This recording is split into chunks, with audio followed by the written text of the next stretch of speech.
Para girl. Patayin mo kasi. Ayoko. Baka sumabog. Oh, sayang Tita Wenny missed this. Ha, instant. Mac and cheese. Dapat ikaw mag-ganyan. Ayoko.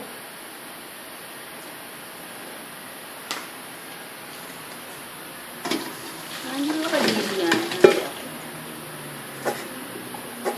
Yeah, may isang piraso. Bukbuk? No. Tapos, ano gagawin? Hindi pa kailangan, dinadrain mo pa yung noodles eh. Oh, di pagkatapos i-drain? Anong oras ba siya matatapos? Anong next? Ito, yung butter! Anong gagawin? Ay, yung kilig sa akin, nilagay nga sa bowl. Yan na ba yung serving bowl mo? Yung Dito pang-serve lang mo muna na yung na. ano. Ito na, ito. Ano, babe? Ate, tigilan natin. O tapos? Milk and cheese. Okay? Good luck.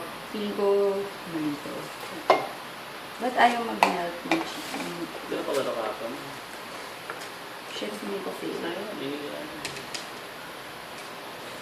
Why won't it melt? I think you should use a spoon.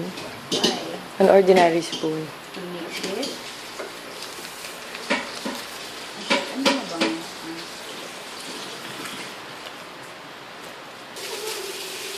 Yummy!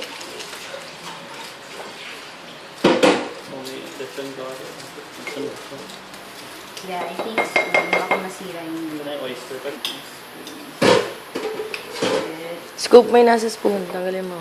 Bakit siya ganyan? Ba't hindi siya creamy? Ba't siya ganito? Ba't siya ganito? Ba't siya ganito? Ba't siya ganito? Bro, may point na lang tayo. Ba't siya ganito? Hindi, malay mo naman. May boses na. Sana.